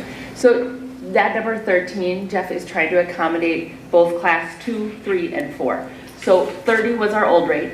So for class 2 and 3, which is our nonprofit and our local nonprofits and our local for-profits, theirs is just going up to $35. The $80 rate is just our non-local for-profit enterprises. So if you want to have a trade fair or something like that, yep, charge. Okay. yes. All right. And again, those are the ones that are the most extensive work for our facility staff. Okay. And I should also just add, I did survey all of the big 9 districts for their facility use policies, their fees. Almost anything that comes up in either language or fees, we did survey, and that was shared with the internal group that met. So there is a document. So we did compare where we fall within the big 9 on almost every aspect of pieces that show up in the facility use policy. And we also, questions that have been raised in this district in the last couple of years, we also asked them to the group too. So if I'm Joe Construction Trade Fair and I paid $80 for that, and then you come in and you actually bump me, I mean, it's non-refundable. I mean, are you gonna, if you bump me and it's your fault and not mine, are you still gonna keep my $80? Yes. Okay, all right. I think the other key thing is some of those bigger things, that's an example of where we would do everything that we could, to avoid that. So some of these items, and frankly, as I think about the big ones, most of them are in the summer. Right. So here's a couple examples of big ones that would fall under non-local for-profit. We've had a couple different dance companies come in where they have rented our facilities for almost an entire weekend, and they are bringing, different dance organizations are coming in here, and they're extensive work in getting what they need in the permit, and then so when you think about the facility use, the permit fee, that is the only part of the entire fee that's kept by the Community Services Division. So if our facility scheduler spends 10 hours putting together that permit, which Oh, that's understandable. conversation it could be, so that's the only part then that is offsets the time that's spent meeting with that user group, giving the tours, and setting up what that permit needs to look like. Yeah, I mean, that's understandable, and a lot of those shows or whatever it is, it's on a weekend or something, and you know that there's 95% that there's nothing else going on. Right. That is, I will also say that the non-local for-profit is not anywhere near. The other 2 categories Right. are significantly higher, our rental groups. That is the least amount of rentals that we have. They're the most work, but they're the least as far as number. No. Thank you for your work on the policy and for your attention to detail. And it's obvious because we don't get any complaints on your work that this is not your first rodeo. let's Well, hope. thank you. Thank you. Other questions, comments? No, I have to echo what Noel said. I mean, the work that your staff has to do to put all this together, and first of all, the work you did on updating this policy after 10 years is significant and really much appreciated, but just the execution of all, I mean, we know how many people are using our buildings, and we know how many groups come through, and we know that there's paperwork involved with all of that, so it's just a lot of work on your staff's end, and they do it so well and so respectfully, and they do communicate so well with all of our user groups, and they create such goodwill within the community in terms of saying, we want to have you use our facilities, and we're willing to work with you on time and everything else. And I think this reflects a fine balance between really wanting our buildings to be available for our community. That's an important resource we share, but we also have some fiscal responsibility as well to the use of our buildings. So I think you strike a really good balance here. So I appreciate your great work on this. I just had one minor question, and that was around, it's on page, it's just around the paragraph right before the hourly rental fees, the outdoor facilities excluding Memorial Field, and the varsity baseball field, just having some knowledge of softball. Would the varsity softball field not be available either if the varsity baseball field isn't available? Because I know that facility's locked, that gate is locked. So I just wondered, I know that Rock Fields is used continually, which is great. But I just wondered if we said varsity baseball field, if we wanted to say varsity softball. We should probably add that. I think we should, yeah. Yep, Okay. we should probably add that in. Thank you for Okay. catching that. Yeah, okay, good. So then we'll look to have this policy approved. And then this piece, is this something, Erin, is this a marketing piece Yes, that goes? so that is what, when, if user, so this is on our website, it's on the facility use page. Okay. This is also, we have printed copies in our office. Okay. And so if people, when they either email or come in wanting information about the facilities, this is the piece that we give them. It mirrors what the policy, what the procedures are, but just wanted you to be able to have a copy of what it is that we do give. We don't hand out the procedures page. We Sure. No, this is excellent. And again, to Ellen's point, the long runway you're giving all of our user groups on this is really appreciated. So, not surprising, Erin Bailey and her group did amazing work on this. So thank you very much. Thank you. Okay, so. One more question. Yeah, go ahead, Jeff. So we previously have had a couple of churches here. We don't have any churches here now? That's correct. We have no churches right now. Okay. The only long-term lease agreement we have right now is with the swim club, and that agreement is in place until August 31st. And we've met once. They're interested in renewing, and so you will likely see that agreement at the first board meeting in August. And does anybody rent out the middle school auditorium very often? Yes, that's a fairly heavily used auditorium. In fact, the defeat of Jesse James, ambassador coronation is coming up in a month. That's one of the big uses of that space over the summer, which is always a fun evening. Okay, so we can move on now to the approval of the consent grouping. As a reminder, there were just a few personnel items in the table file to be added to the consent grouping. Is there anything anyone would like to pull from consent grouping? Okay, is there a motion to approve the consent grouping? Moved by Amy, is there a second? Second by Ellen. I do want to give Val just a brief moment. Not normally our process with consent grouping, but there is one information piece she wanted to give around item E, which is the fiscal year organization action. So Val. Thank you. So as part of the fiscal year organizations, we're required to have the board authorize the banks that the district is allowed to do business at. And my department went through a request for proposal process that Ellers actually ran for us for our local bank. We currently utilize Wells Fargo, but we are going to be switching to Franson. So they're already an existing bank because we have our high school student activity account there. Mm-hmm. So it's not an addition of a bank, but just wanted to make you aware that they did receive that we chose to go with their proposal based on Eller's recommendation and analysis of their fee and interest structure. So we are working through that process after tonight, basically.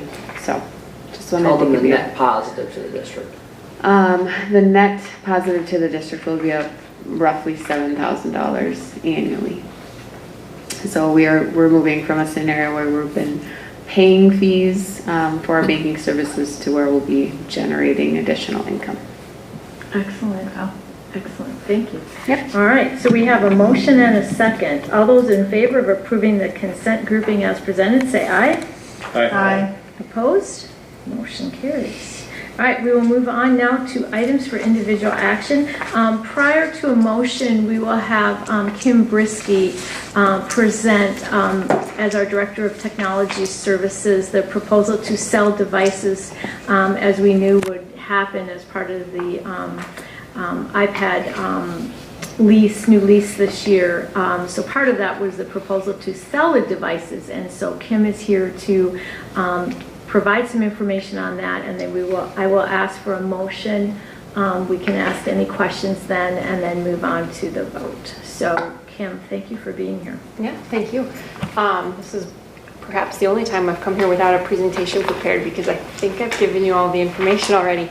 So just as a reminder, board members, if you want to look at your agenda under this particular item for individual action, there's a very there's a narrative there that describes the proposal. So, as Julie mentioned, we discussed selling our current or our past iPad leases, the ones that just finished, as a way to generate some revenue and offset some of our technology expenses. So that is exactly what we did. We were guided with policy 802 on the disposal of retired equipment.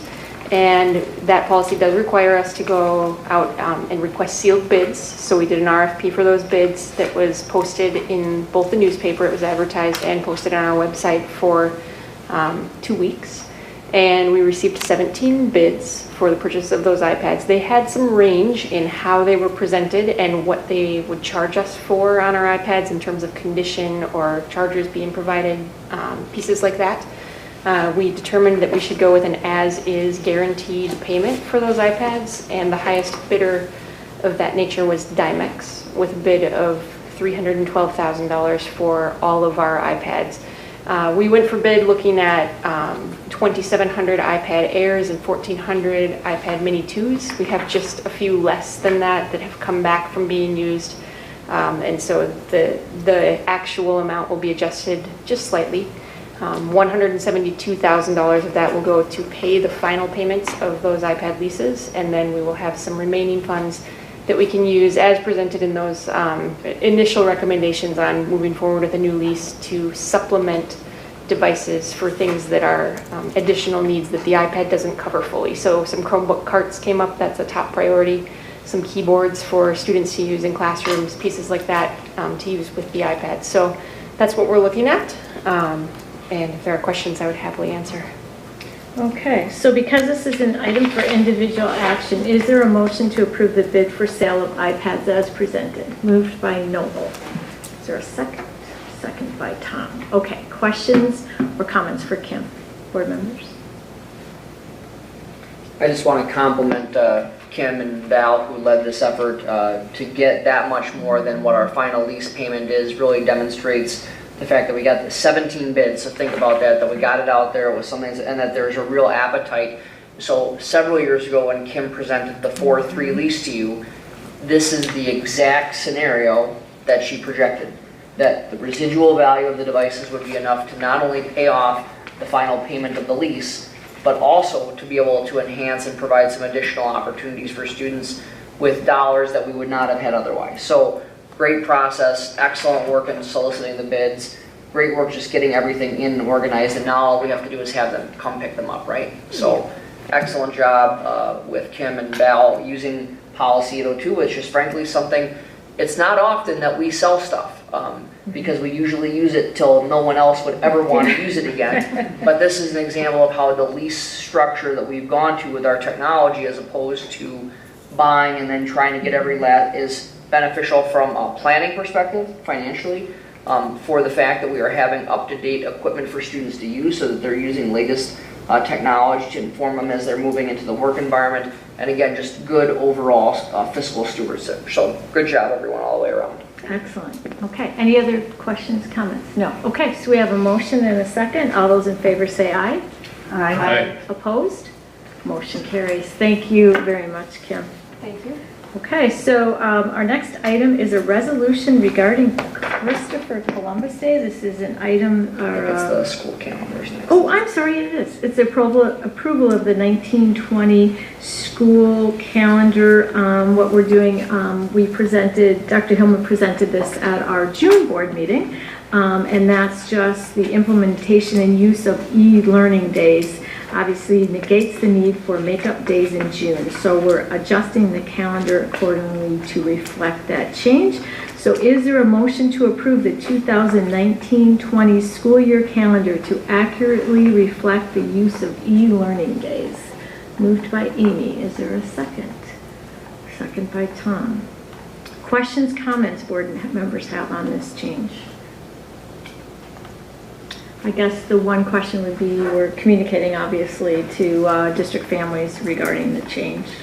Yeah, and remember the calendar itself, the days that people Right. are not changed, it's just a matter of that will, of course, as part of our implement. We've already added e-learning days to our student handbooks and to all the preschool communication. So this calendar will be included in the handbooks that are officially posted, as well as sections of the handbooks that talk about the e-learning days. So the parents won't see then that the possible makeup days of 8, 9, 10, and 11 would not even be reflected on. Correct, 'cause this So is- there's no confusion. You got it. Well, Okay. it'll just be pulled off. Yep. Okay, excellent. Okay, so we have a motion and a second. All those in favor say aye.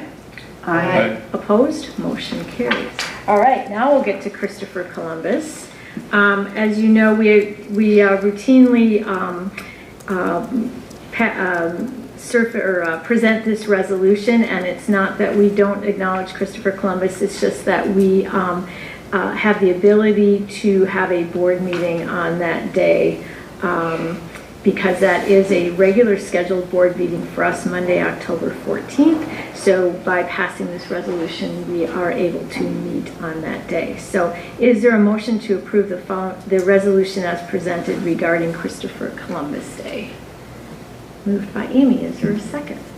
Second by Ellen. This is a resolution, so we need a roll call vote. Urwitz. Aye. Stratmon. Aye. Cornell. Aye. Braniak. Aye. Iverson. Aye. Pritchard. Aye. Okay, motion carries. The next item for individual action is approval of middle school activities coordinator stipend. I will ask for a motion, and then Dr. Hillman will be able to present or answer any questions. There was a detailed narrative in our packets.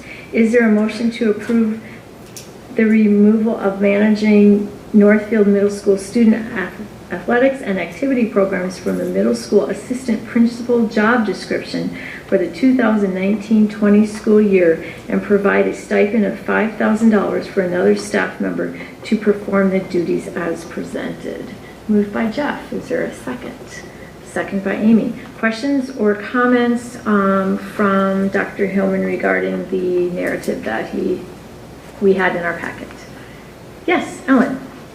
So would this position end up on one of the schedules then? Yeah, so it'll end up on, it will end up as part of the positions in Schedule C. So if you remember that contractual change that we made several years ago, this will be reflected in that Schedule C component, and we will provide the stipend as part of the approval of the position this evening. Other questions or comments? I'm really supportive of this motion. I think that the demands of the middle school administrators in terms of all of the other ways in which they're involved on a daily basis with just handling things, to have this person just focus, have a position that's able to just focus on the athletic pieces.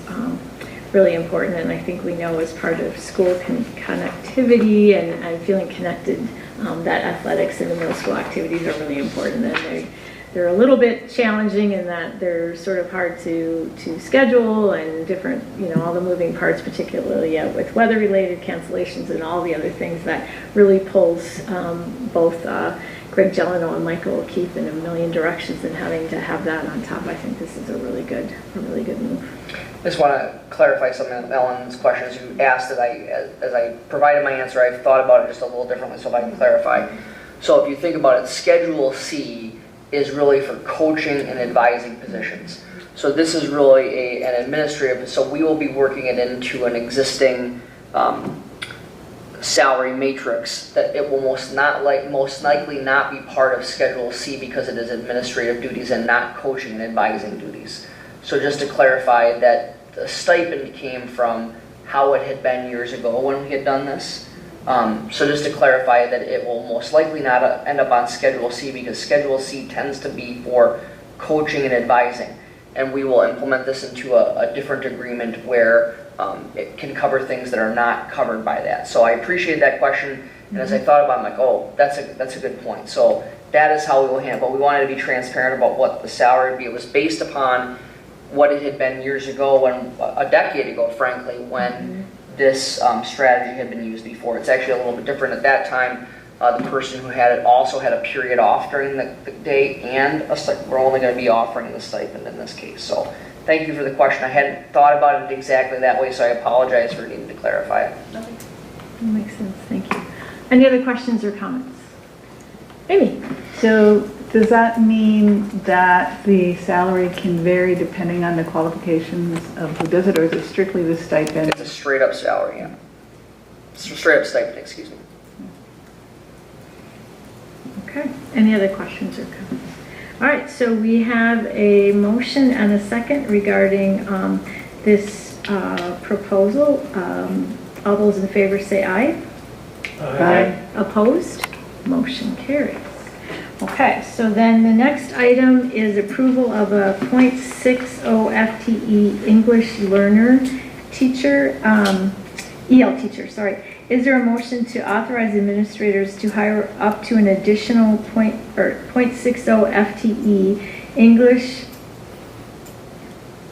what do we call that? English learners. English learners, sorry. English learners teacher for the 2019-20 school year to support the growing numbers and the complexity of students who qualify and or would benefit from EL services as presented. Moved by Tom. Is there a second? Second by Ellen. Okay. Again, there was a detailed narrative in our packet from Dr. Hillman. Are any questions or comments from board members? Just if I can provide that the estimated cost of this FTE would be approximately $50,000. But what we want to just point out is that when you look at a 2-year piece, just at the high school alone, there's been an 18 student increase in our EL. Now that doesn't sound like a lot, but it's nearly a third. And yet we've maintained the same amount of FTE at that, essentially the same amount of FTE at that time at the high school. We rarely had, in fact, if you look at the data, there were 2 EL students at the Area Learning Center just a couple of years ago. That has risen to 11, and if you look at the students who potentially could qualify for the service, it's even twice that. I just had a message today from Daryl earlier where he has another 7 students who he believes will enroll at the Area Learning Center this fall, who will most likely qualify for English learner services. So what we're trying to do is be proactive. English learner teachers do not grow on trees. We're looking at, are we able to combine this with another part-time position if we could get the right licensed candidate. So it's normally both of these we would bring this to you twice, once as a proposal, once to approve it. But the key thing is we only have the 1 meeting in July, and we'd like to be proactive with this so that when Val and I determine that we have the numbers to make it happen, that we're able to post. And frankly, just even the information we got today is probably going to make that posting sooner rather than later. Originally, we were thinking about waiting until August, but we think we're going to probably have to act a little faster than that. Well, other questions or comments? I just really appreciate the approach, and I appreciate that you're going to really take a full review of our EL program, and I think really the changing demographics of our school are going to present a lot of challenges, and I think that we're just seeing, some of those come to fruition now, but I think we have to be prepared for a number of challenges. We're just we're very happy that students are coming to our schools, and I'm just really thrilled that we're going to be prepared to give them the best education possible. We talk a lot about meeting the needs of every learner, and this is an example of how we're asking to make sure that we fulfill that vision. Absolutely. Excellent. All right. So without, if there are no other questions or comments, we do have a motion. So is there, all those in favor of the motion, to authorize administrators to hire up to an additional 0.6 FTE English learners teacher for the 2019-20 school year? All those in favor say aye. Aye. Opposed? Motion carries. Excellent. I believe we have that is all of our items for individual action this evening. So we can move on to items for information. The first is the Spring 2019 Athletics and Activities Update from Activities Director Joel Olson. Dr. Hillman. And so Director of Activities Joel Olson, who you've met, he's come to one meeting. He would like to come to a board meeting at the end of each sports season. Unfortunately, tonight he was not available for this meeting, but we didn't want to wait till August to provide you with this report. So the report really speaks for itself. I think it's a very well-constructed report. You got a nice picture there of your Class 3A softball champions, which is great. And then you have a number of other items about the accomplishments. I'd also point to the clay target, which you remember is a relatively new in the last decade, and how that has continued to grow and how our Raider athletes have really performed well there. So I'll leave the report to stand on its own. And again, we thank Director of Activities Joel Olson for providing this. His commitment is at the end of each of the traditional athletic seasons, he will provide you with a report on athletics and activities for that season. And this is really his second report. He came at the end of the winter season. He just was not able to make it tonight. Oh, this is great. Thank you. Okay. Next item for information is our construction update number 10. Dr. Hillman. Well, if you've taken a look at Bridgewater Elementary, that's right. We have a construction trailer, we have a construction fence, there is concrete that has been removed, and we're really moving ahead there, which is great. So also just a couple of other, one part that's not necessarily bond related, but it's bond impacted. I want to point out that the district grounds team has started work to repurpose the baseball diamond on the west side of the current Greenville Park Elementary School. That field will be repurposed into a full-size soccer and lacrosse field. It'll be situated north and south, not situation as I wrote there. I apologize for having missed. So it will run north-south so you don't have the east-west sun in your eyes, which will be great. And that will be a full-size. I've learned that the word competition means different things to different people, but if you look at what the soccer or lacrosse field should be in its dimensions, it will meet that. Then there will also be another small, if you think about a U10 sized field, that will run east-west, almost forming a T there. And then the other thing that is exciting is I've shared with some of you, I had a wonderful listening session 6 weeks ago with a core group of East African immigrants who live at Greenville apartments. And talking with them, they're very appreciative of what the school has done. They are very proud to be here, and when I asked what could we do to make things a little bit better for you here, they asked could we have more garden space, because in their East African culture, growing their own food is a very important thing. And so we looked at how we could be creative, and we're going to actually be able to just square off the current community garden. It will give roughly another 30% so of garden. So it's not like we've got acres. I mean, it's not huge, but I think when it just demonstrates that these projects that are impacted by the bond, because we have to move the field, from on the east side of Greenville Park, we've listened to what people are really looking at. We know that a lot of people during the bond referendum asked us about what would we do with that soccer and lacrosse field that is used heavily by the neighborhood. And this is going and following through on one of the promises that we made. And then in addition, really trying to listen to people in our neighborhoods and our community. Are there other things that we can do with our school property to help support them and the expansion of the community garden? While it might seem small, if you were there meeting with those women, as I did, I can tell you that there was a lot of satisfaction and joy when they heard we were going to be able to expand. So it is making a substantial difference for some members of our community. We continue to work with the Project Oversight Committee to finalize a number of different things, including the Greenville Park bid deadlines, bid timelines. We established today a very exciting day, August 5th at 1 p.m. We will open the Greenville Park bids. So that's a very exciting piece. We are still working diligently with the city for final site plan approval. We've had 2 or 3 meetings with them so far.